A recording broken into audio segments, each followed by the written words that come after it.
정의 있고요. 그죠? 자, 자산의 정의, 그 다음에 이제 부채의 정의 이어서 할 차례죠. 그죠? 자, 지난 시간에 말했던 것과 마찬가지로 부채의 정의는 자산과 딱 대응되게 되어 있어요. 자, 부채의 정의, 그래서 조금만 더 살을 붙여서 자, 회계 기준에서 제시하고 있는 정의를 얘기하면은 자, 과거 사건의 결과로 현재 부담하고 있는 의무로 자, 미래 경제적 효익을 지닌 자원의 유출을 가져올 것으로 기대되는 항목이 부채의 정의가 됩니다. 자,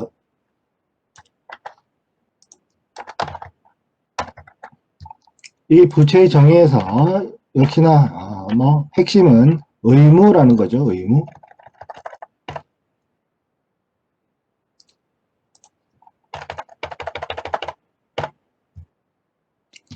자, 그래서 이 현재 부담하고 있는 의무, 즉 자, 재무상태표를 작성하는 시점에서 봤을 때 이 의무는 이행하는 것 말고는 대안이 없을 때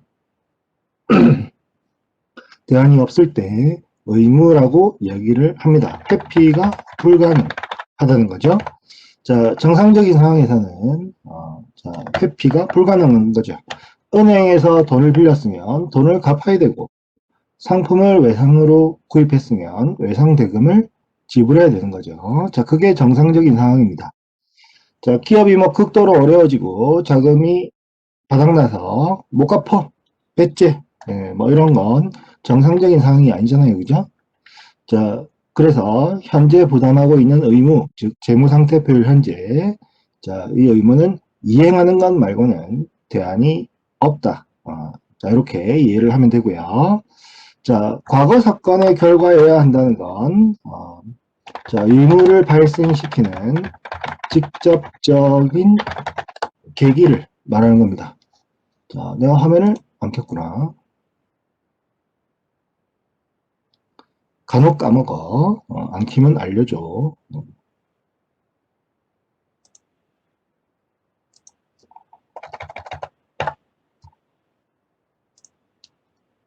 자, 과거 사건의 결과여야 한다는 얘기는 의무를 발생시키는 직접적인 계기가 있어야 된다는 거예요. 자, 만약에 자, 여러분들이 TV를 보다가 자, 아주 안타까운 희귀병을 앓고 있는 아이 이야기를 보고 자, 꼭 후원해야 되겠다. 결심을 합니다. 자, 물론 ARS로 일정 금액을 해줄 수도 있지만 나는 꼭 기관을 방문해서 매월 얼마씩 후원해야지 라고 마음을 먹을 수 있죠. 그죠? 자, 결심을 하고 다음날 가려고 했지만 업무가 바빠 못 가고 2일 후 방문을 했어요. 자,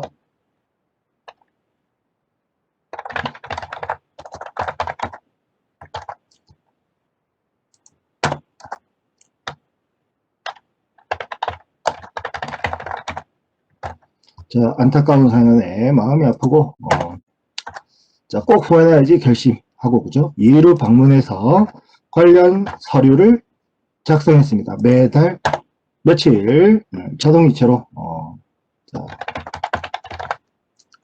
얼마씩 빼가세요. 꼭 좋은 일에 써주세요. 이렇게 그죠? 자, 했다면 자, 의무를 발생시키는 직접적인 계기는 무엇이라고 봐야 될까요? 의무를 발생시키는 직접적인 계기는 후원 서류를 작성한 거라고 봐야 되겠죠. 그죠? 그래야 나에게 후원금을 지급할 의무가 생기는 거죠. 자, 그 이전에는 물론 자연스러운 흐름이긴 하지만 의무를 발생시키는 직접적인 계기는 해당 기관을 방문해서 후원 서류를 작성하고 도장 찍어주고 자, 그렇게 해야만 의무를 발생시키는 직접적인 계기가 있는 거죠. 다른 뭐 안타까운 사연을 접했다든지 마음이 아프다든지 결심을 했다든지 방문하러 가는 길에는 자, 직접적인 계기라고는 볼 수가 없죠. 그죠? 볼 수가 없습니다. 의무를 발생시키는 직접적인 계기는 저렇게 자, 그런 서류를 작성하는 거라고 봐야 되는 거죠. 그죠? 자, 그렇게 판단을 하는 거다라고 이해를 하면 되겠습니다. 자, 그래서 현재 부담하고 있는 의무 회피가 불가능하고 이 의무를 회피하려다 보면은 아주 자, 불미스러운 사건이 발생할 수 있어요. 자, 스티브 유라는 사람을 아는지 모르겠네. 자, 그 사람이 매우 유명해졌던 게 국방의 의무를 성실히 수행할 것이라 호언장담하고 뭐 모범 사례, 모범 청년 뭐 이런 이미지 컨셉으로 가다가 어느 날 갑자기 미국으로 가버렸죠. 미국 국적을 선택해 버렸어요. 그래서 자, 그렇게 의무를 회피하려다 보면은 뭐 스티브 유 혹은 뭐 MC 몽, 싸이 뭐 이런 사람, 싸이는 뭐 회피라기보다는 불성실 뭐 이런 것이고 그죠? 자, 그런 이야기 한 번쯤은 들어봤을 겁니다. 그죠? 자, 그래서 이 의무라고 하는 것, 이행하는 것 말고는 대안이 없다. 회피가 불가능하다. 이렇게 이해를 하면 되겠습니다.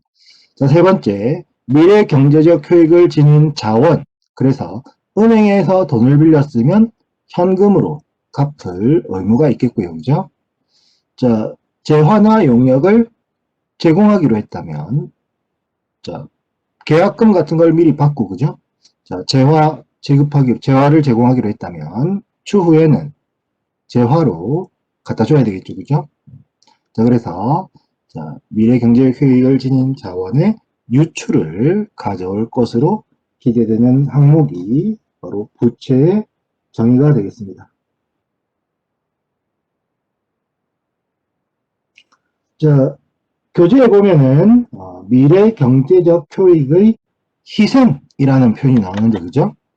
자, 이 희생이라고 표현하는 것은 미국식 표현이에요. 자, 미국 회계 기준에서는 이렇게 경제적 자원의 희생이다 라는 말을 쓰는데 자, 그러면 미국 기준을 쏙 빼닮은 일반 기업 회계 기준에서는 이런 말을 볼 수 있겠죠. 그죠? 하지만 국제회계 기준 KIFRS 한국재택국제회계 기준에서는 희생이라는 표현을 쓰지 않습니다. 유출이라고 표현해요. 자산이 유입이라면 미래 유입이라면 유출은 아니 부채는 미래 유출입니다. 자, 그래서 IFRS 국제회계 기준상의 표현은 유출이다 이렇게 보면 돼요.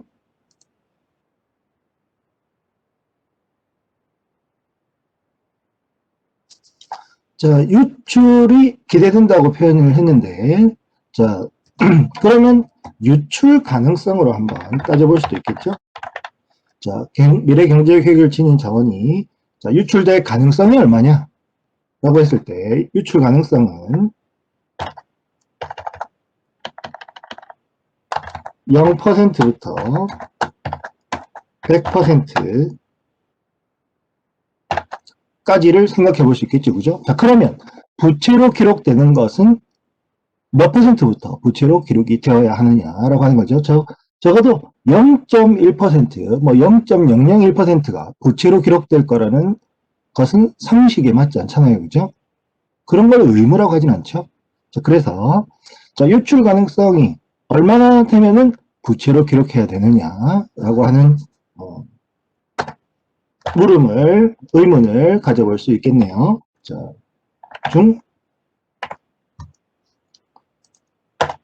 자원의 유출 가능성이 50%를 초과한다면 부채로 기록을 해야 합니다. 자, 50%를 초과한다는 건 유출 가능성이 높다라고 말할 수 있겠네요. 그죠? 자, 미래 경제적 효익을 지닌 자원의 유출 가능성이 높다. 그래서 자, 우리 기업이 만약에 손해배상 청구 소송의 피고가 되었다고 한번 해보세요. 자, 그러면 자, 과거 판례라든지 법률 전문가에게 문의를 해보면 이 경우에는 패소 확률이 매우 높습니다. 혹은 패소 확률이 한 70% 정도는 보장합니다, 제가. 그리고 이런 경우 보통 배상 금액은 요청 금액의 70% 정도 선으로 결정된 판례가 있고 이번 경우에도 그럴 것 같다. 자, 그러면은 기업의 입장에서는 아직 판결이 나지 않았더라도 자원의 유출 가능성이 일단 적어도 70%는 넘어가고요. 자, 그렇다는 얘기는 아직 판결이 나지 않았더라도 현재 의무가 있다라고 회계정보 이용자들에게 알려주게 되는 거죠. 알려주게 되는 거죠. 자, 그래서 100% 확정이 되기 전이라도 전문가의 의견이나 여러 가지 종합적으로 고려했을 때 자, 의무를 부담할 가능성이 매우 높고, 그죠? 의무를 부담할 가능성이 높고, 자, 그에 따라 미래 경제적 효익을 지닌 자원의 유출 가능성이 높다면 자, 부채로 재무상태표에 기록을 해야 하는 겁니다. 그런 내용이 나중에 부채 부분에서 또 나올 겁니다. 그래서 100% 확정된 것만 부채로 기록하는 것이 아니라는 정도로 이해를 하고 넘어가면 돼요. 자, 마지막 자본의 정의로 가봅니다. 자본의 정의. 자본은 자산과 부채는 이렇게 과거, 현재, 미래에 대한 서술을 통해서 본질을 정의하고 있지만 자본은 정의가 독특하죠. 자산에서 부채를 차감한 후 남은 잔여 지분이라는 이상한 정의를 가지고 있습니다. 자, 이 정의는 마치 우리가 지난 시간에 봤던 계정식 재무상태표에서 이 둘이 자산 총계와 부채와 자본 총계는 항상 같다고 그랬으니까 자산에서 부채를 빼면은 자본의 금액이 되는 거죠. 그죠? 마치 자, 계정식 재무상태표의 구조를 자본 중심으로 설명한 것과 같은 정의를 가지고 있습니다. 독특하죠, 그죠? 자, 그 독특한 정의를 가지고 있는 이유는 이 회계 주체 이론과 같은 나중에 그죠? 자, 3, 4학년 과목에서 배우는 회계 이론 과목에 가면은 회계 주체 이론, 자, 회계를 누구를 위해 하는 것이냐 라고 하는 이론이 있죠. 누구를 위해서 회계를 하는 거냐? 기업을 위해서 하는 거냐? 주주를 위해서 하는 거냐? 자본 제공자를 위해서 하는 거냐? 사회를 위해서 하는 거냐? 등등등 다양한 시각이 있고 그죠? 그 중에 자, 이 회계 자본을 바라보는 시각 중 잔여지분 이론이라고 하는 이론이 있고 그 이론을 회계 기준이 어떤 회계 기준, 모든 회계 기준이 다 이 정의를 채택해서 자, 정의가 뭐 꼭 한국 채택 국제 회계 기준이어서가 아니고 그죠? 모든 회계 기준에서 다 이렇게 정의를 하고 있습니다. 자, 그런데 자본이라고 하는 표현이 그럼 IFRS는 지워도 되겠지? 자, 자본이라고 하는 표현이 자, 회계에서만 쓰이는 게 아닙니다. 그죠? 창업을 하려는데 자본이 부족해서 조금 미루고 있습니다. 라든지, 그죠? 돈이 없다는 얘기고요. 자,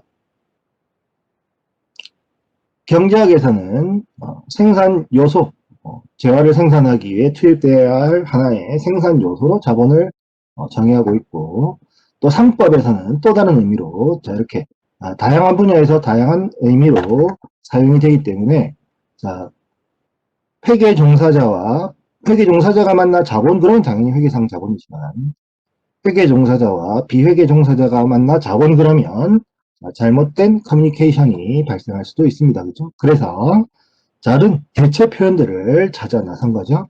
자산에서 부채를 차감하고 남아있는 순수한 자산이다. 순자산이라는 명칭을 똑같이 쓰고요.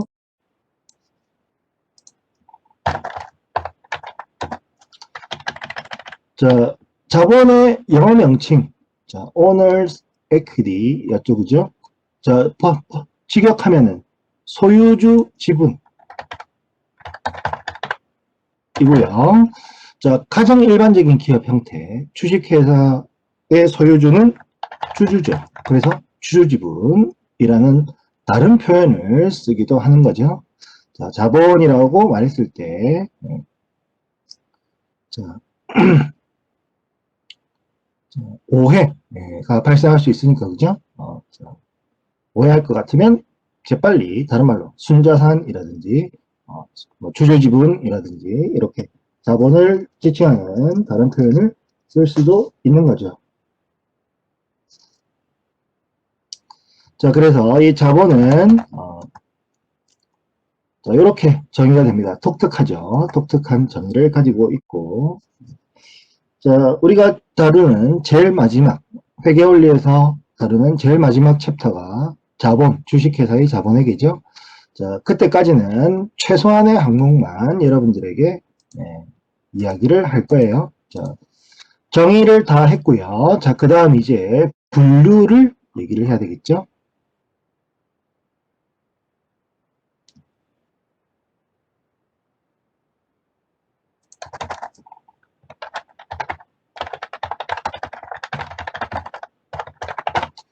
자,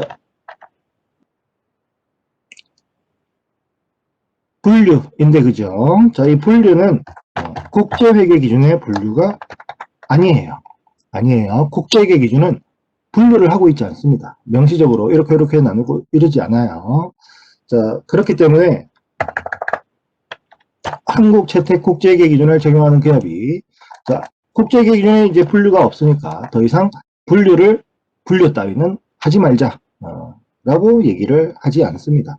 자, 다른 회계 기준 혹은 종전 회계 기준에서의 분류를 그대로 가져다 쓰자라고 얘기를 하게 되는 거죠.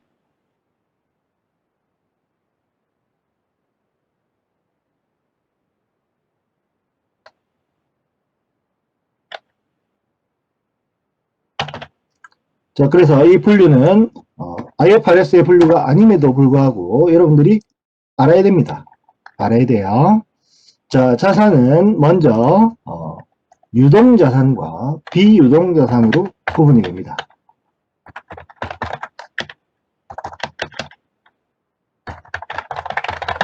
자, 유동자산이다, 비유동자산이다. 이 구분은 나중에 유동자산 파트 가서 할 텐데, 그죠? 현재로서는 그냥 1년 기준이다. 이렇게. 자, 뭐, 간단히 알고 넘어가면 되겠습니다. 그래서, 현재로서는, 나중에 정확히 얘기를 하겠고, 그죠? 현재로서는 1년이 안 되면 유동자산, 그죠? 1년이 안 된다는 얘기는 미래 현금으로 전환되는데 1년이 안 걸리거나, 어디 갔니? 자산. 미래 현금 창출에 기여하는 기간이 1년이 안 되거나, 미래 현금 유출을 감소시키는 게 1년 이내에 발생하면은 유동이고요. 1년이 넘어가면 비유동이다. 이렇게 일단 간단히 이야기를 하고 넘어갈게요. 자, 유동자산은 다시 자, 당좌자산 이름이 희한하죠, 그죠? 당좌. 당최 뭘까 싶은.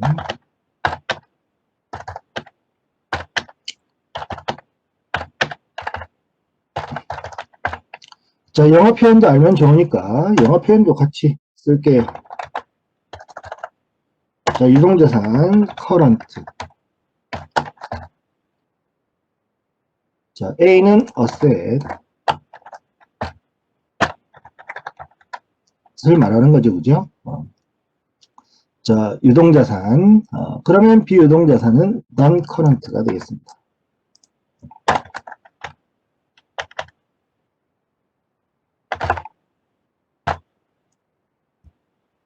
자, 당좌자산. 참, 그죠? 뭔가 설명하기 별론데, 영어 명칭을 보면 이해가 잘 될 거예요. 자, 퀵이에요, 퀵. 그래서 비교적 큰 노력 없이 빨리 현금으로 전환이 되는 자산들을 통틀어 당좌자산이라고 부릅니다. 자, 뭐 예를 들면 저 현금, 오늘의 현금은 가만히 있으면 내일의 현금이 됩니다. 그죠? 어디 갖다 쓰지 않으면 자, 오늘의 현금은 내일의 현금이 되죠. 그죠? 자, 매출 채권, 미수금, 자,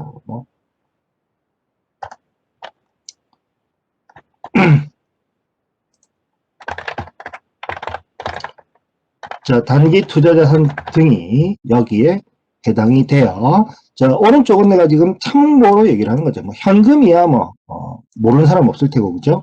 나머지들은 우리가 아직 하지 않았습니다. 그래서 하나하나 이제 앞으로 나올 때, 볼 때마다 알려줄 것이고, 그죠? 일단은 예시를 들어 놓는 거죠, 내가.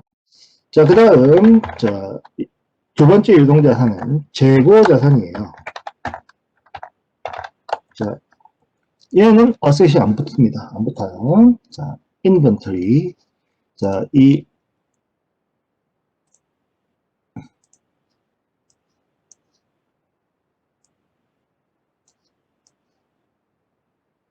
자, 창고에 보관되어 있는 물건이라는 거죠. 자, 상품. 자, 소모품.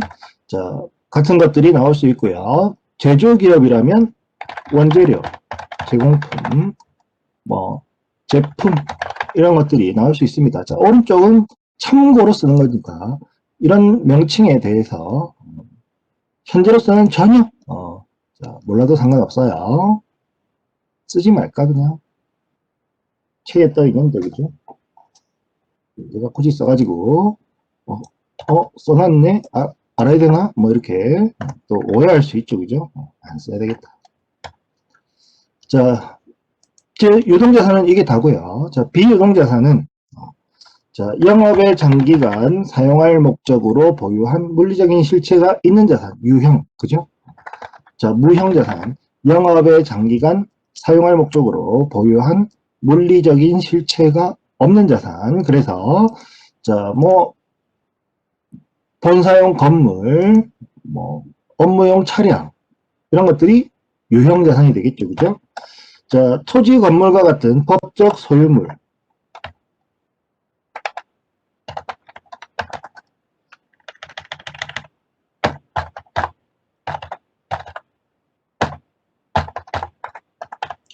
자, 법적 소유물, 그리고 공장, 플랜트.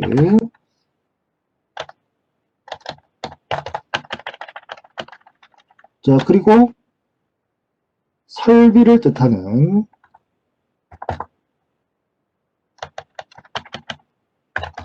것들의 첫 글자를 따서 자, 유형자산은 주로 PPE라고 부릅니다.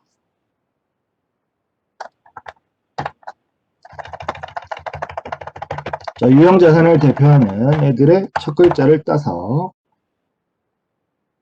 PPE라고 부르죠. 자, 무형자산은 intangible asset. 자, 그 다음에 투자자산. 투자 목적으로. 자, 여유자금이 있어. 장기 투자 목적으로. 비유동자산이니까, 그죠? 자, 장기 투자 목적으로 보유한 자산들이 투자자산이 되겠죠? 자, 그리고, 비유동자산은 비유동자산인데, 위 셋에 해당하지 않는 거, 기타 비유동자산, 이렇게 분류를 합니다. 이렇게 분류를 해요. 자, 현 단계에서 분류를 바로 외우려고 하지 말고, 그죠? 이렇구나 정도, 이런 식의 체계를 가지고 있구나 정도만 알면 돼요. 자, 2번은, 자, 부채의 분류. 부채는 유동부채와 역시 1년 기준으로 보면 되겠고, 비유동부채. 1년 이내에 갚아야 하는 애들, 1년 이후에, 2년 뒤나 3년 뒤에 갚아야 되는 애들, 자, 이렇게 이해를 하면 되겠습니다.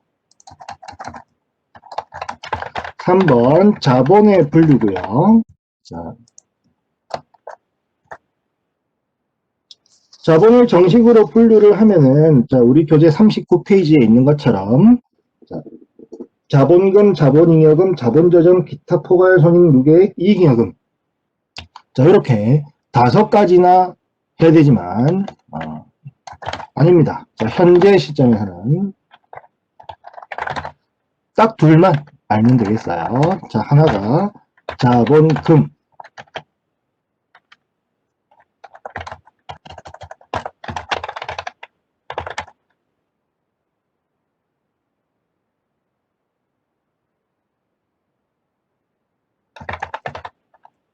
자, 그래서 우리가 자본 파트가 되기 전까지는 자, 딱 두 개만, 자본 항목에서 두 개만 알면 됩니다. 자본금은 자, 개인 기업이면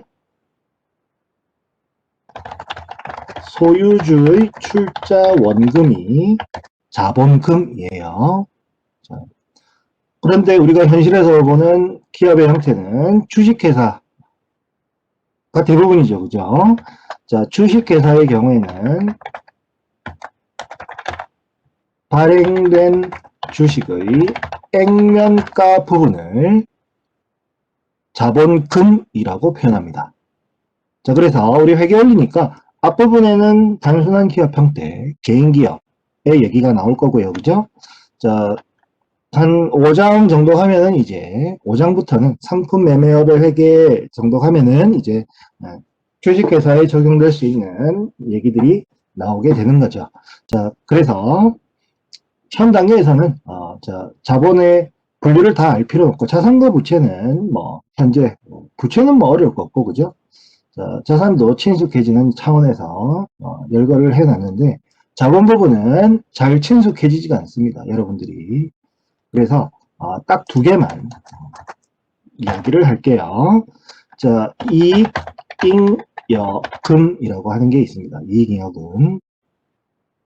자, 잉여 아주 좋은 의미를 담고 있죠. 그죠? 그래서 이 단어가 만들어질 때는 아주 좋은 의미만 있었는데 최근에는 안 좋은 표현으로 쓰기도 하죠. 그죠? 자, 이 이익잉여금이라고 하는 건 정확히 말하면 미처분 이익잉여금입니다. 정확한 명칭은 미처분 이익잉여금이에요. 자, 그런데 이름이 너무 길죠? 자, 이름이 너무 길고 마음에 안 든다. 그러면 그냥 이익잉여금으로만 써도 상관없습니다. 자, 얘는 자, 일정 기간 동안 벌어들인 당기순이익을 자, 누적시킨 거예요. 자, 기업이 벌었다라고 하는 이익은 결국은 주주 거죠. 왜냐하면 채권자에게 줄 것은 전부 비용으로 기록을 하죠. 그죠? 채권자에게 준 것들은 전부 비용으로 처리를 합니다. 그러면 남아있는 이익은 주주 거죠. 주주 거. 기업의 주인 거. 그죠? 그래서 얘가 자본 항목이에요. 그래서 이익이 집계가 되면은 그 이익을 이익이 얼마군요 하고 끝나는 게 아니고 자본에 자, 가산시켜주게 됩니다. 가산시켜주게 돼요. 자, 그 계정 명칭이 미처분이익여금. 이 정확한 명칭이고, 자, 뭐, 이름이 너무 길고 마음에 안 들 수 있습니다. 그죠? 미처분이익여금이라니, 뭐 이런 글자들이 다 있나 싶다면, 앞에 미처분은 빼고 그냥 이익잉여금으로만 이야기해도 상관없습니다. 10장이 자본이든가? 몇 장이 자본이요? 10장이 자본 맞죠? 그죠? 그래서 9장까지는 이렇게 이익잉여금으로만 표현해도 상관없습니다. 자, 요 둘만 딱 알고 가면 됩니다. 나머지 항목들은 나올 일이 없어요. 나올 일이 없습니다. 그렇기 때문에 자, 자본의 상세한 내역은 분류는 자본 파트 가서 하고 마지막 챕터 가서 하고 그 이전까지는 이 둘만 사용이 되니까 요 둘만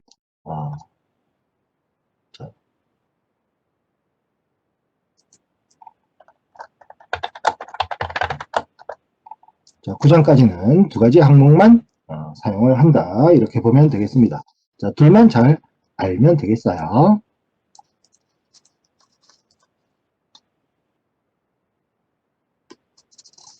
다른 것들은 볼 필요 없습니다. 뭐 우선주, 보통주 구분할 필요도 없고, 뭐 다른 거, 뭐 자본잉여금, 뭐 기타 포괄손익 누계액, 기타 포괄손익 누계액을 가보면 위험회피 파생상품 평가손익 후덜덜하죠, 그죠? 위험회피 파생상품평가 손익이라는, 내가 한글을 읽은 게 맞나 싶은 그런 애들을 굳이 써가지고, 그죠? 겁먹으라는 것도 아니고,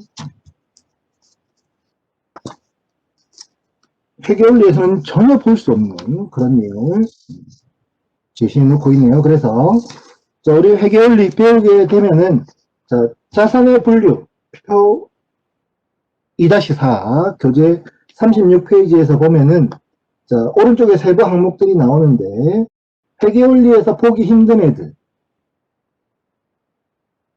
얘기를 해줄게요. 재고자산 부분에서 제품, 제공품, 원재료, 저장품은 회계원리와는 무관한 애들이에요.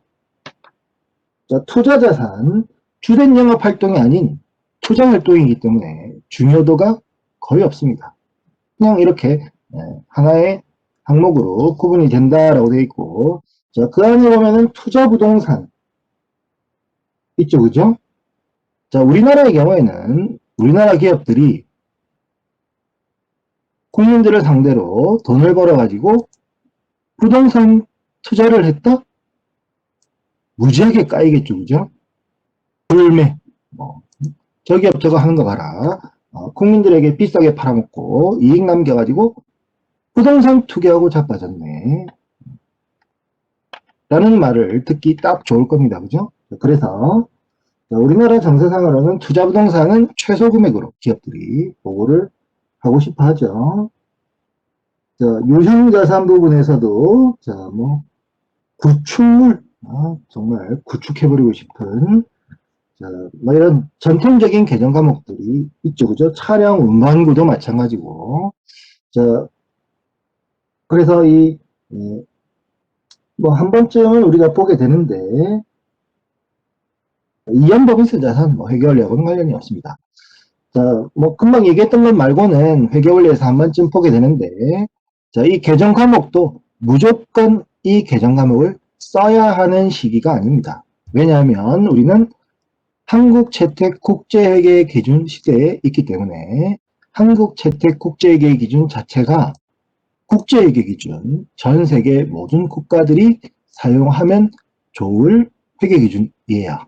그렇기 때문에 세부적으로 하나하나 꼭 차량 운반구라고 써라, 혹은 건설 중인 자산이라고 써라, 그렇게 하지 않습니다.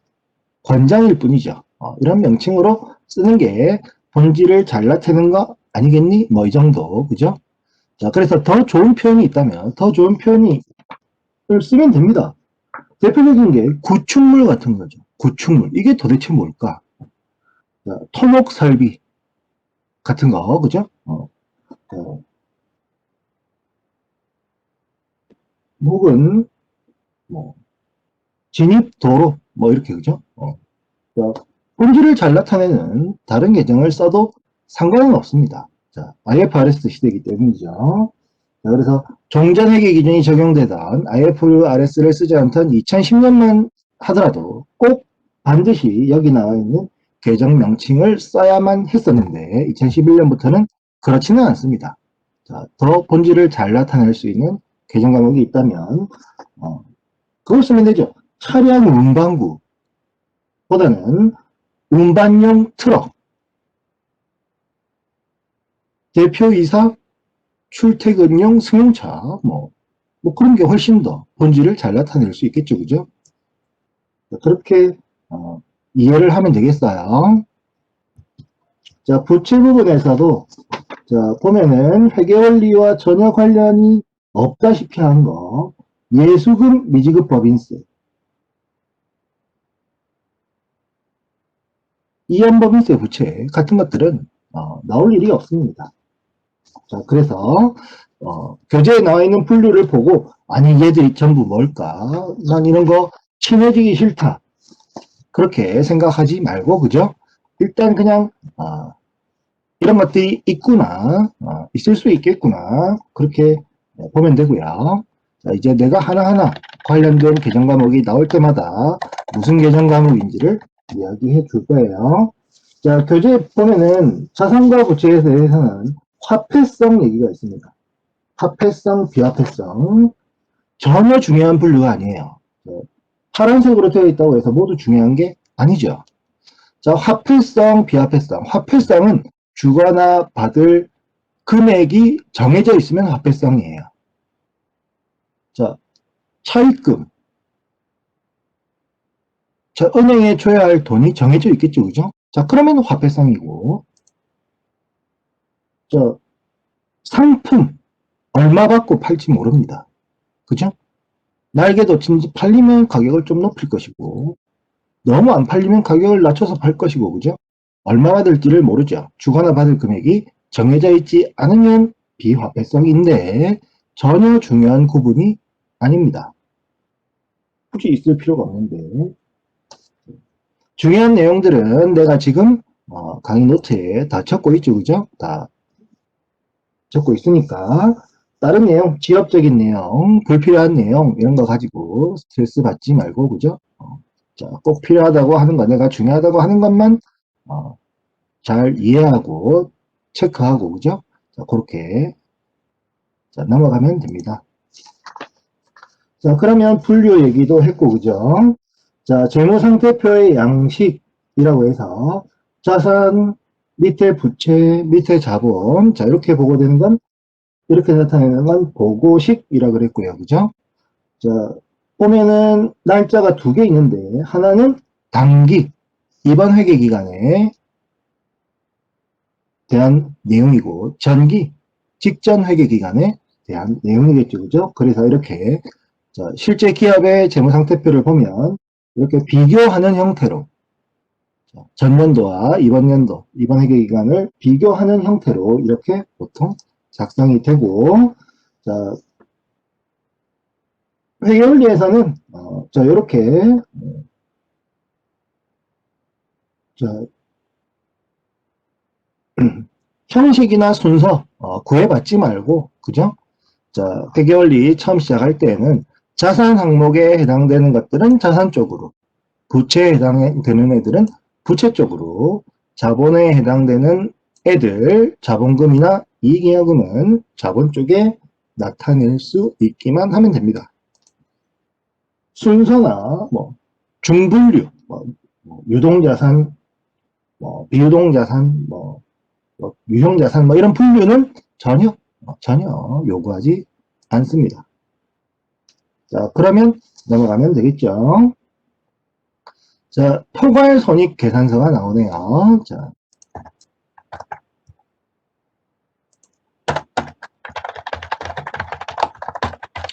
자, 포괄손익계산서는 기간이 명시가 되어야 의미가 있다 그랬죠. 그죠? 일정 기간. 그래서 얼마를 벌었다. 그걸 그만큼 벌기 위해서 얼마나 썼다. 그래서 이익이 얼마다라고 하는 걸 보여주는 회계보고서이기 때문에 반드시 기간이 명시가 되어야 되고요. 자, 경영 성과를 보여주는 회계보고서인 거죠. 그죠? 자, 포괄손익계산서도 마찬가지로 자, 여러분들은 이렇게 왼쪽과 오른쪽으로 나눠진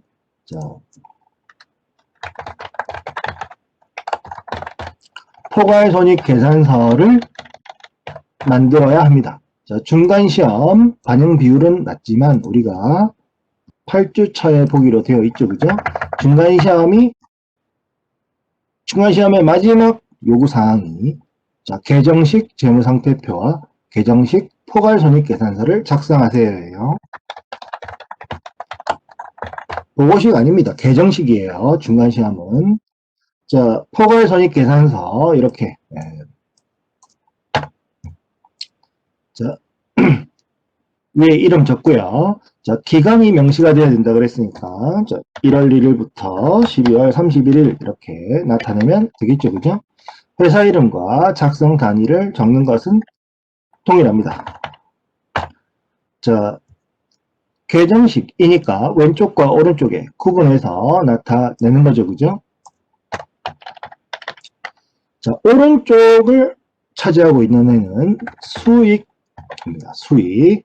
자, 수익. 자, 수익은 레비뉴 이고요. 자, 왼쪽을 차지하고 있는 애는 비용이에요. 비용. 자, 비용의 영어 표현은 expense. 자, 그러면 금액이 같으면 어떻게 될까요? 이익은 0이죠. 금액이 같으면 수익의 금액과 비용의 금액이 우연히 같다면 이익은 0입니다. 그죠? 자, 기업이 벌어들인 수익에서 비용들을 모두 뺐을 때 수익이 더 크다면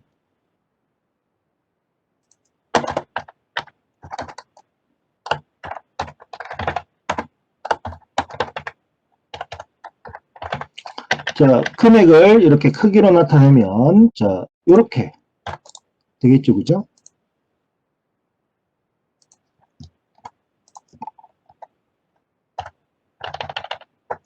자, 수익의 사각형 크기로 보면 수익의 금액이 큰 사각형이고 비용의 금액 크기가 이렇게 작은 사각형이라면 자, 이익이 기록이 되겠죠. 그죠? 당기 순이익이라는 이름으로 기록이 될 겁니다. 그죠?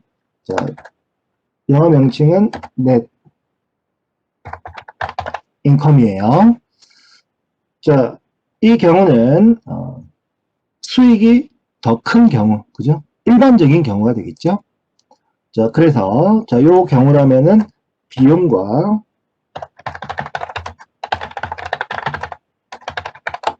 당기순이익 합계는 수익의 합계와 동일할 거예요. 그죠? 동일해야만 하겠죠. 그죠? 자, 요게 수익이 더 큰 경우가 되겠고요. 자, 반면에 수익이 더 작은 경우도 슬프지만 나올 수 있겠죠. 그죠? 자, 반대로 수익이 더 작은 경우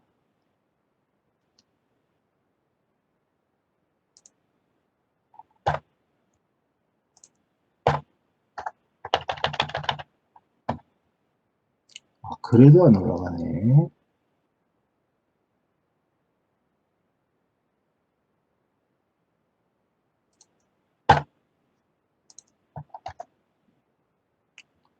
자, 그러면 금액을, 수익과 비용의 금액을 사각형의 크기로 나타낸다면, 이번에는 비용 쪽이 더 크겠죠, 그죠? 비용 쪽이 더 크겠죠? 자, 그러면, 자, 이번에는 당기순 이익이라고 부르지 않겠네요, 그죠? 자, 당기순 손실이라고 표현을 하게 됩니다. 자, 일정 기간 동안 벌어들인 수익보다 비용이 더 크다면 당기순 손실이라고 기록을 하게 되고요. 자, 당기순 손실은 net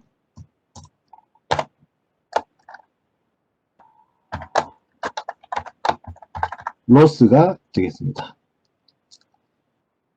자, 뭐 슬프지만 비용이 더 큰 걸 어떻게 해요, 그죠?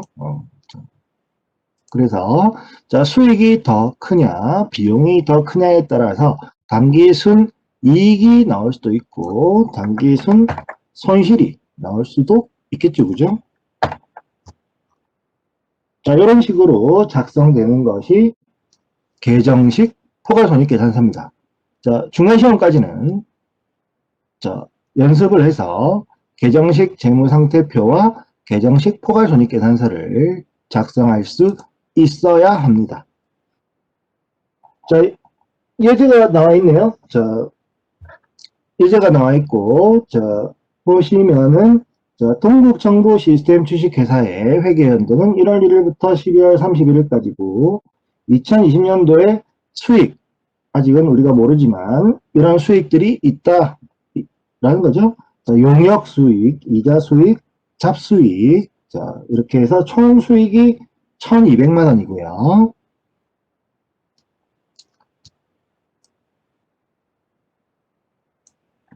비용을 보니까 자, 급여, 광고비, 사무실 임차료, 사무실 관리비, 접대비, 소모품비 라고 해서 6가지 비용 항목이 나와 있네요. 자, 저 모두 비용 맞고요. 저 금액이 다 합쳐보니까 1,100만 원이네요. 자, 그러면 여러분들은 이 자료를 보면 어떻게 작성을 해야 되느냐. 자, 2020년이라고 했으니까 여기를 2020이라고 표현하고, 자, 우리 교재에는 예제 2-1이라면, 자, 내가 요구하는 것은, 자, 이렇게 반을 쪼갠 다음에, 오른쪽에 수익 항목들을 적는 겁니다. 용역 수익, 이자 수익, 수익의 원래 위치가 오른쪽이에요. 잡수익, 자, 용역 수익의 금액은, 자, 뭐, 화폐 단위는, 붙여도 되고, 안 붙여도 되고, 그죠?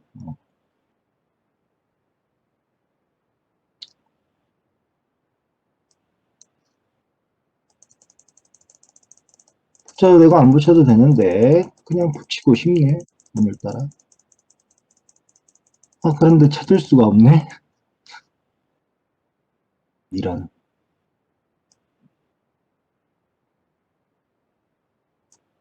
왜 없지? 왜 없을까? 그 전에 내가 화폐 단위를 쓴 적이 없나?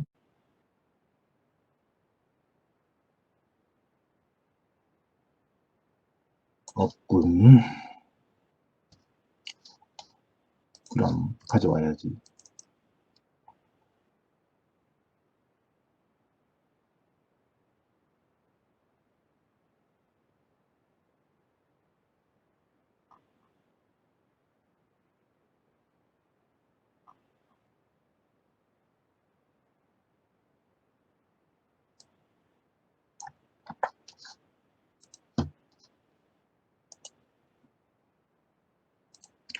자, 용역 수익의 금액은 1,000만 원. 자, 1,000만 원 정도 이렇게 동그라미가 많을 때는 사이에 컴마를 찍는 습관을 들이는 게 좋아요. 여러분들 답안 작성한 거 보면 컴마 없이 동그라미를 적다 보면 이게 사람이 6개 해야 될 걸 7개 하는 경우도 있고 뭐 그렇습니다. 자, 이렇게 수익에 해당하는 항목들을 포괄손익계산서 오른쪽에 쭈루룩 적어주면 돼요. 쭈루룩 적어주면 되고, 자, 뭐 위에 수익이라고 써도 되고 안 써도 상관없습니다. 자, 비용 쪽에, 자, 여기 나와 있는 비용들을 모두 적으면 되죠. 급여, 광고비, 임차료라고만 적겠습니다. 관리비라고만 적고, 접대비, 소모품비, 자, 라고만 적을게요. 역시나 시작되는 것이니까, 자, 화폐 금액 적고, 급여 600만원, 자, 광고비 200만원. 자, 지금 나는 어쩔 수 없이, 자, 어쩔 수 없이 지금 타이핑으로 만들고 있지만, 여러분들은 손으로 직접 만들어야 됩니다. 자, 나도 노트패드 이런 걸로 그냥 내가 손으로 써서 하면은 더 편할 것 같은데,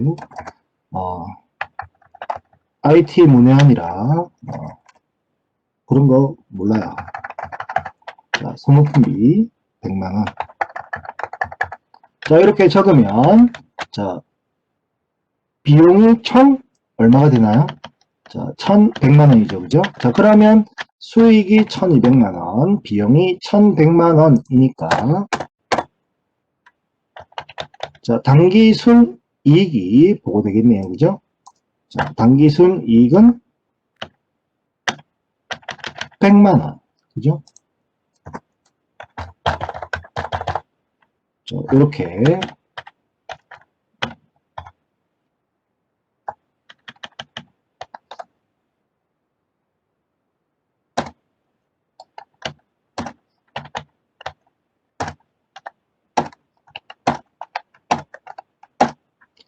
자, 작성을 하면은 올바르게 작성이 된 겁니다. 내가 요구하는 포괄손익계산서 이렇게 작성하면은 만점인 거죠. 만점. 조금 보기 좋게 더 만들면은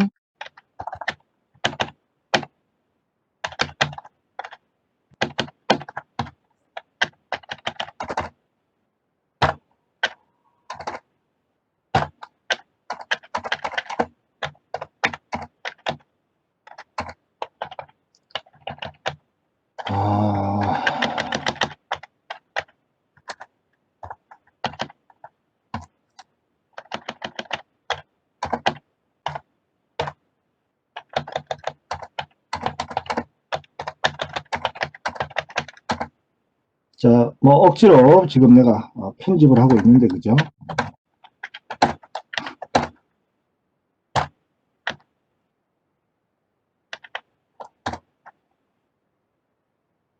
자, 이렇게 굵게 쓸 필요도 없고.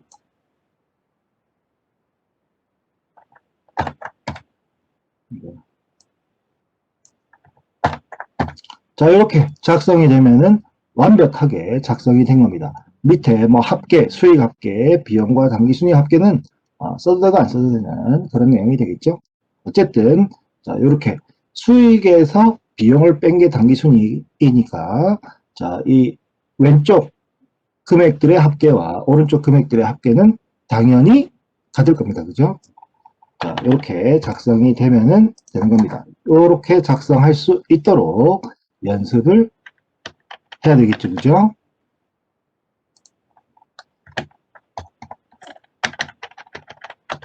자, 그리고 나서 우리 교재를 보니까 자, 이런 식으로 작성이 안 되어 있네요. 그죠? 위쪽에 수익 항목들이 있고 밑에 비용 항목이 있습니다. 그죠? 그러면 이거는 보고식이 되는 거죠. 보고식이에요. 물론 포함되는 정보가 다르진 않지만 여러분들은 반드시 이렇게 그죠? 오른쪽의 수익을 왼쪽의 비용을 적는 방식으로 계정식으로 작성을 해야 합니다. 작성을 해야 돼요. 자, 그래서 밑에 가보면은 당기순 이익이라고 하는 표현이 나오고요. 자, 그 밑에 기타 포괄 손익이 있네요.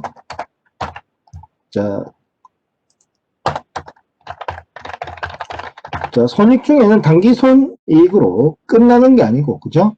그 밑에 기타 포괄 손익이라고 하는 애가 있는데, 자, 기타 포괄 손익은 회계 원리에서는 다루지 않습니다. 다르지 않아요?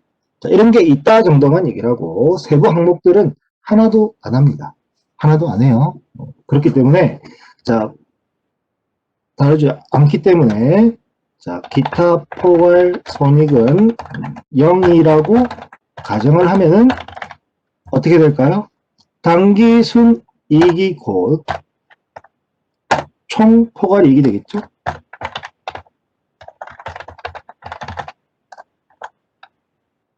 자, 당기순 이익과 총 포괄 이익이 같은 금액이 될 겁니다. 그죠?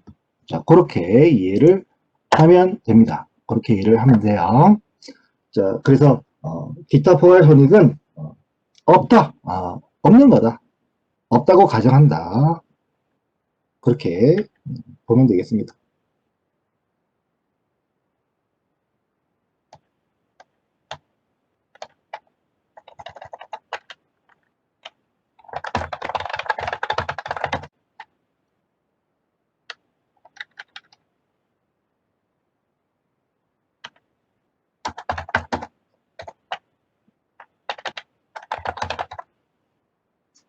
자, 그러면 내가 포괄손익계산서와 관련해서 해야 할 얘기는 얼추 했고, 그죠? 이제 수익과 비용 얘기를 해야 되겠죠?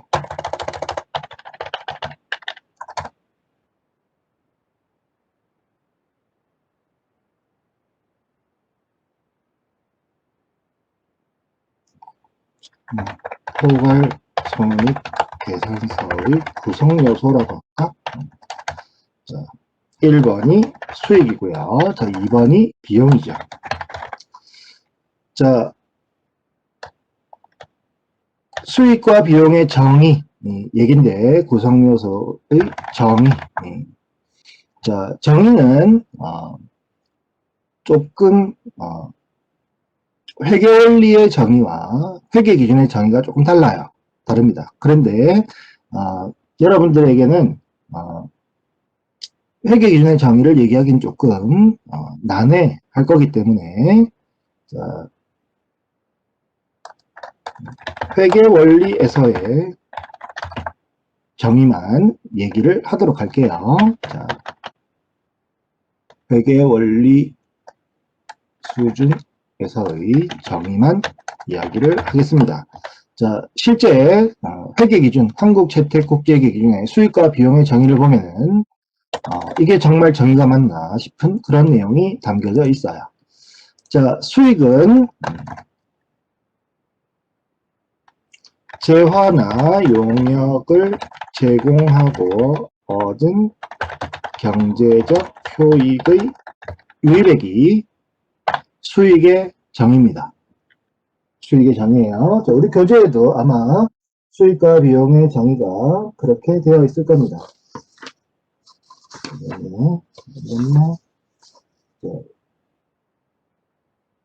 뭐 수익, 뭐 공식 명칭이라는 건 알죠, 그죠? 수익은 어딨냐? 교재 48페이지 회계에서 말하는 수익은 파랗게 표명되어 있죠, 그죠? 자, 기업이 일정 기간 동안 고객에게 재화나 용역을 제공함으로써 받은 경제적 효익의 유의액을 말한다 라고 표현되어 있죠, 그죠? 자,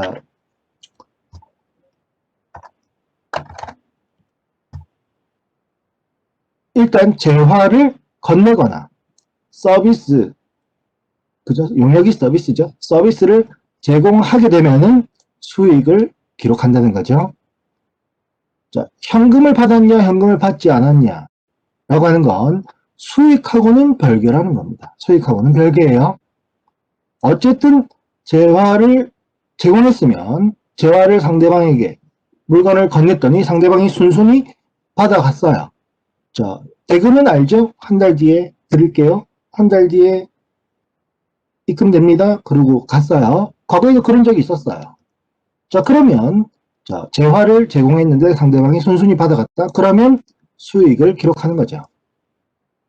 반면에 서비스도 마찬가지예요. 서비스도 다 제공을 했더니 감사.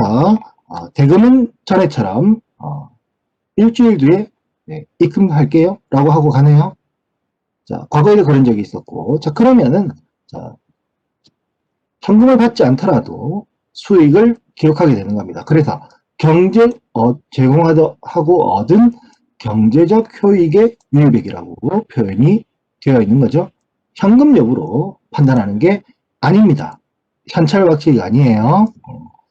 오해할까봐 얘기를 하는 것이고, 자, 비용은 수익을 얻기 위해 유출되거나 소비된 경제적 효익입니다. 자, 재화를 건넸더니 상대방이 순순히 받아가면서 대금은 전에랑 똑같이 이달 27일 날 입금됩니다. 그러고 가네요. 자, 전에도 그런 적이 있었고요. 자, 그러면 자, 그 건넨 재화 수익을 얻기 위해 유출된 재화죠, 그죠?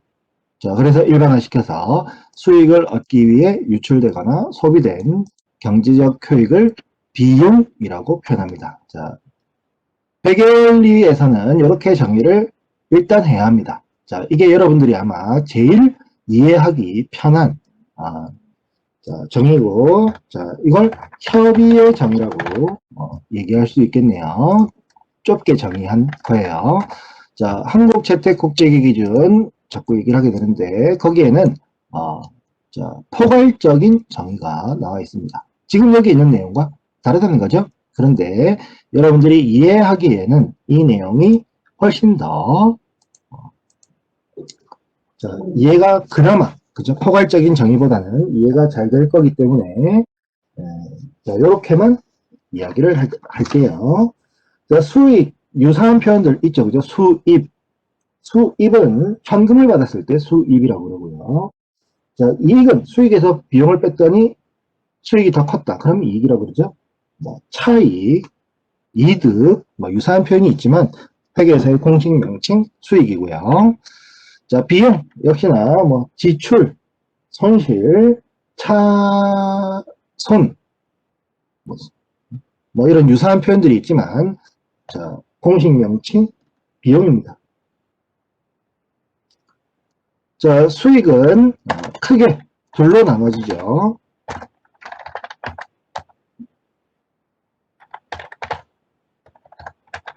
주된 영업활동에서 얻은 수익, 매출이라고 부르고요. 주된 영업활동 이외에서 수익을 얻으면 영업 외 수익으로 보고를 하게 됩니다. 둘밖에 없어요. 자, 주된 영업활동에서의 수익은 매출, 주된 영업활동 이외의 수익은 영업의 수익, 딱 둘로만 구분됩니다. 그래서 유통업종이라면 유통업종, 완성된 물건을 사서 완성된 물건을 팔면, 자, 그 유통업 과정에서 물건을 팔면 주된 영업 활동으로 인한 수익이니까 매출. 자, 그 이외에는 뭐 유휴 사무실을 빌려줘서 임대료를 받았다든지, 뭐 그러면은 영업 외 수익으로 보고가 되는 거죠. 자, 그런데 유통업종이나 제조업종은 상품 재화를 판매하는 업종이기 때문에 매출 개념이 있을 수 있습니다. 자, 그런데 서비스 업종은 매출 개념이 없잖아요. 물건을 파는 게 아닌데. 그죠? 서비스를 제공하는 거기 때문에. 자, 그럼 서비스 업종에서는 매출이라고 하는 말이 나올 리가 없겠죠. 그죠? 자, 혹은 영업수익이라고 이야기를 합니다. 자, 서비스 업종에서 제공하고 있는 서비스에서 발생하는 수익은 영업수익이라고 이야기를 하면 되겠죠. 그죠? 자, 그래서 영위하는 주된 영업 활동의 수익과 주된 영업 활동 이외의 수익으로만 구분이 되고요. 자, 비용은 현 단계에서는 분류를 할 필요가 없습니다. 자, 현 단계에서는 분류를 할 필요가 없어요. 자, 수익을 얻기 위해, 자, 비용에서 중요한 부분은 수익을 얻기 위해라고 하는 부분입니다. 수익을 얻기 위해. 그래서 물건을 팔려면 종업원이 있어야 되겠죠? 종업원에게 지급한 급여. 전기도 써야 되고, 전화도 써야 되고, 그죠? 자, 업무용 차량도 사서 물건 갖다 줘야 되고, 또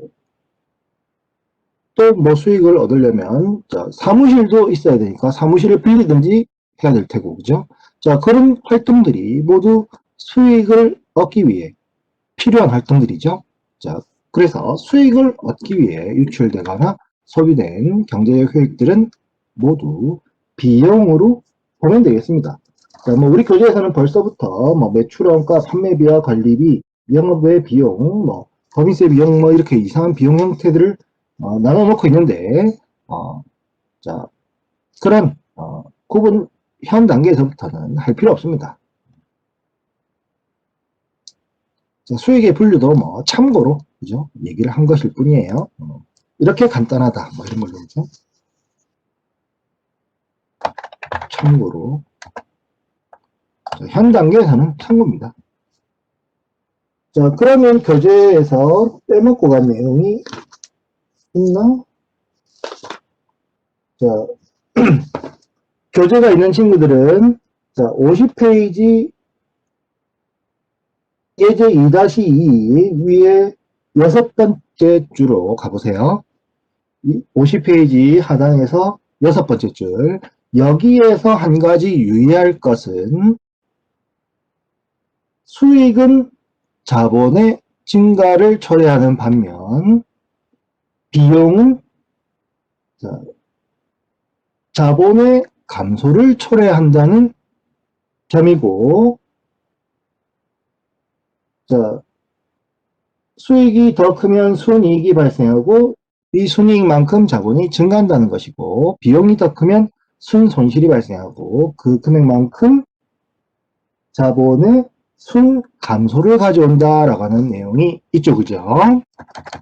자, 수익 아까 그죠? 이익잉여금이라고 하는 애가 있었습니다. 그죠? 자본의 이익잉여금이라고 하는 애가 있었죠. 그죠? 자, 수익은 자, 다른 조건이 일정한 상태에서 수익이 늘어나면 어떻게 되나요? 이익이 늘어나고요. 자, 이익은 가만히 내버려 두는 게 아니고, 자, 이익잉여금이라고 하는, 좀 더 정확히 말하면은 미처분 이익잉여금이라고 하는 잉여금이라고 하는 것에 가산 시켜준다 그랬죠, 그죠? 가산 시켜주는 겁니다. 자, 반면에 비용은 다른 조건이 일정한 상태에서 자, 비용이 늘어나면은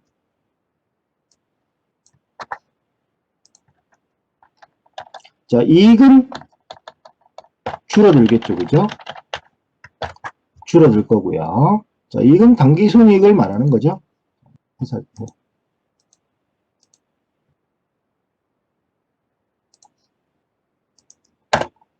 자,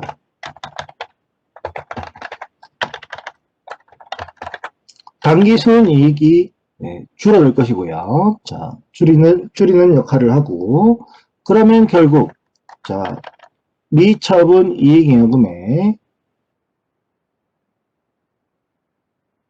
감소로 이어지겠죠, 그죠? 자, 아까 이익잉여금이 단기순 이익을 누적시켜 놓은 거라 그랬어요, 그죠? 자, 그래서 이익이 나는 상황이라면 이렇게 되지만 손실이 나는 상황이라면 어떻게 될까요? 자, 여기 당기순이익이 떨어지거나 혹은 당기순손실이 늘어나겠죠, 그죠? 자, 꼭 이익만 나오라는 법 없잖아요, 그죠? 자, 손실이 나는 상황이면 자, 이렇게 당기순 손실이 커질 거고요. 자, 그러면 자, 미처분 이익잉여금을 역시나 자, 감소시키게 되겠죠. 이게 좀 흐름이 이상한데? 이익이 줄어들고 비용은 이익을 줄이는 역할을 하고 결국 적은 금액이 미처분 이익잉여금에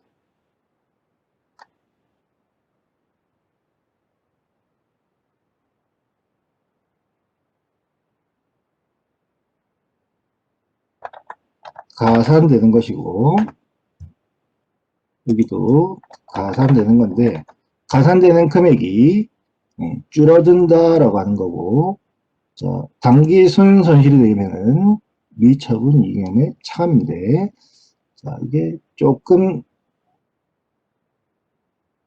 노트에 표현하기가 어렵네. 자,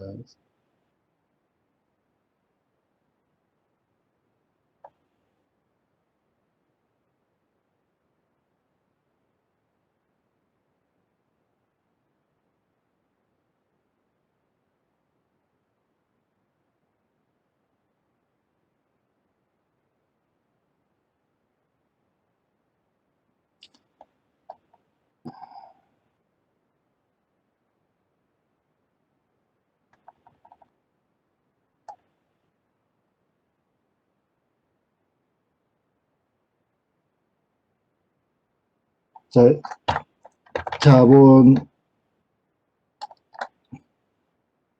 자본의 증가를 초래하는 항목이라고 이렇게 표현을 바꿉시다. 괜히 혼선이 있을 수 있으니까 자본의 감소를 초래하는 항목이에요. 자, 그래서 이익이 이게 미처분 이익잉여금에 가산되는 것 아까 내가 자본 부분에서 얘기했기 때문에 굳이 여기서 또 얘기할 필요는 없을 것 같아요.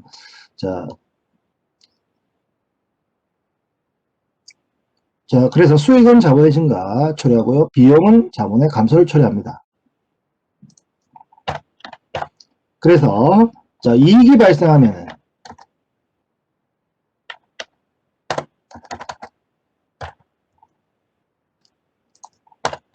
자, 이익은 자본의 증가, 자본을 증가시키고요. 자, 손실이 발생하면 단기 순이익은 자본을 증가시키고 단기 손실은 자본을 감소시킨다라고만 표현하는 게 맞을 것 같아요. 자, 불필요하게 이상한 연관을 짓지 말고 그냥 이렇게만 이야기를 하도록 할게요. 이렇게 이해만 하면 됩니다. 자, 그리고 우리 교재 46페이지를 보시면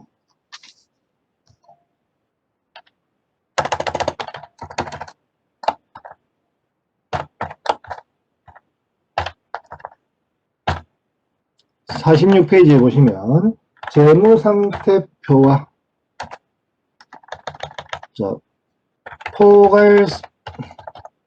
포괄손익계산서와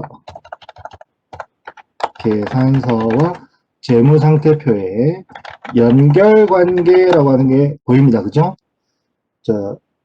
그래서 47페이지 그림을 보면은 위에 포괄손익계산서가 있고요. 포괄손익계산서에서는 1월 1일부터 12월 31일까지 벌어들인 회계기간 전체 기간 동안 벌어들인 수익과 비용이 나와 있습니다. 그죠? 그리고 제일 밑에 보니까 당기순이익이 100만원 있죠. 그죠? 그 화살표를 따라가 보면 어디가 나오나요? 이익잉여금이라고 하는 곳이 나옵니다. 거기 당기순이익은 지워야 됩니다. 지워야 돼요. 재무상태표에는 당기순이익이 나타나면 안 됩니다. 나타내는 항목이 아니에요. 포괄손익에만 나오는 항목이 당기순이익이에요. 그 당기순이익이 화살표를 따라가 보면은 이익잉여금에 가 있죠. 그죠? 이건 마치 요 금액이 된다는 것처럼 보이지만 아니죠. 아니에요. 여기 관계에서 나타내고 싶은 것은 당기순이익은 이익잉여금에 가산된다예요. 가산된다. 더해준다는 거예요.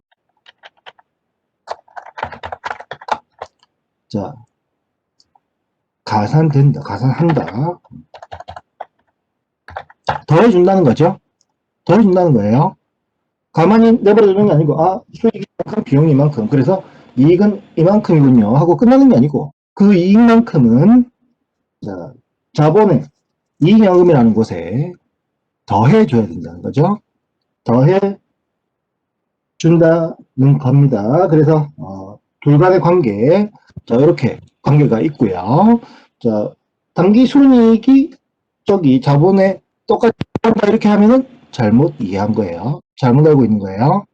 당기순이익의 금액만큼 미처분 이익잉여금에 가산한다, 더해준다, 그죠? 라고 해야 올바른 표현이고, 이걸 해주는 것이, 나중에, 그냥 말로 이렇게 더해주는 게 아니고, 그죠? 이걸 역시, 하는 회계 절차가 있습니다.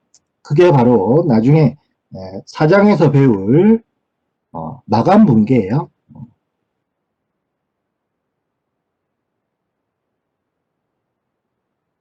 나중에 사장에서 얘기를 하면 되겠죠?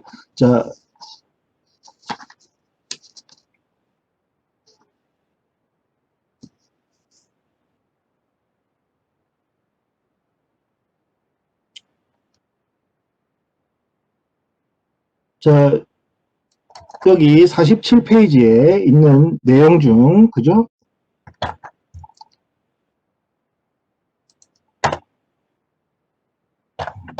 더 중요한 거라고 해야 되겠다. 47페이지에 있는 그 표에서의 내용 중 수정할 게 있습니다. 재무상태표 내에 자본 부분의 이익잉여금 당기순이익을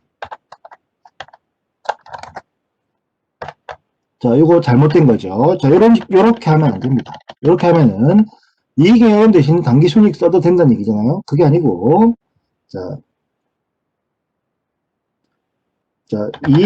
이익잉여금으로만 당연히 공식 명칭 미처분을 붙여도 되겠죠? 으로 수정하세요.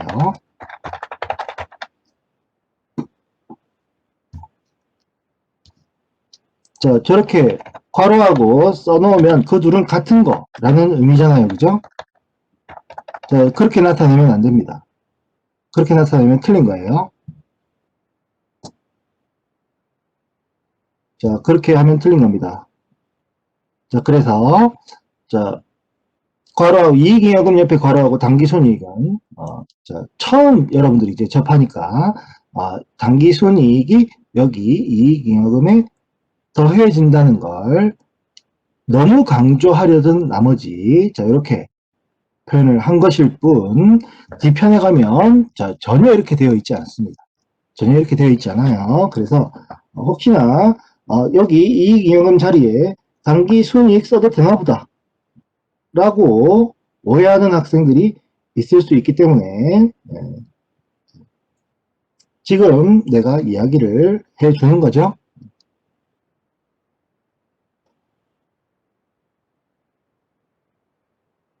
자, 그러면 우리 좀 쉬었다가 이어서 하도록 하죠. 휴식 후 17분, 35분, 3시 35분에 다시 시작하도록 할게요. 자, 휴식 쉽니다.